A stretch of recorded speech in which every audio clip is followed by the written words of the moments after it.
Nah, sedikit saya ingin menjelaskan perbedaan titipan wadiah ya dengan pinjaman. Yang namanya titipan itu begini, kalau kita menitipkan suatu barang ya ke seseorang, misalnya kalau yang laki-laki mungkin teman-teman kalau sholat Jumat kan menitipkan sesuatu ya di masjid itu, Ya, tip sepatu, sendal. itulah yang namanya titipan. Ya. Titipan itu berarti ketika kita berikan kepada orang yang menjaga sandal kita misalnya, itu tidak dia pakai.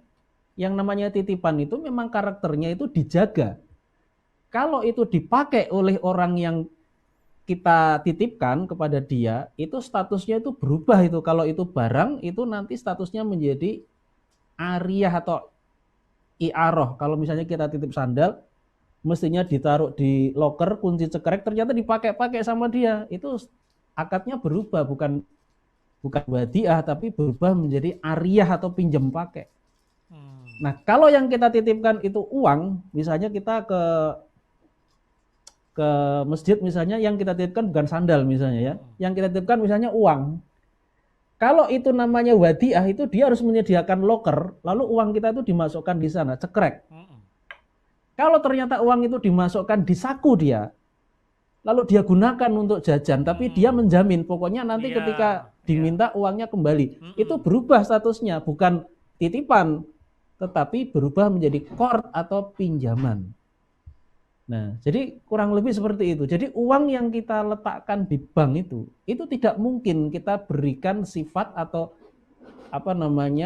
penilaian syariah itu sebagai titipan, itu tidak mungkin. Itu adalah qard atau pinjaman, kecuali kalau uang yang kita letakkan di bank itu dimasukkan ke dalam safe deposit box, ke kotak penyimpanan. Nah, itu betul-betul wadiah secara fikih. Tapi kalau uang itu tidak dimasukkan dalam safe deposit box, kotak penyimpanan itu, tapi kita setor tunai biasa, maka uang kita itu statusnya titipan atau wadiah menurut istilah fikih, tetapi qard atau pinjaman. Nah, seperti itu juga status uang yang ditransfer oleh kita kepada akun-akun virtual tadi, virtual account di Shopee PK atau GoPK atau OVOK, itu statusnya itu adalah qard atau pinjaman, walaupun istilah yang digunakan itu adalah deposit. Mereka enggak menggunakan istilah pinjaman, itu enggak, karena mereka tidak menggunakan istilah syariah memang.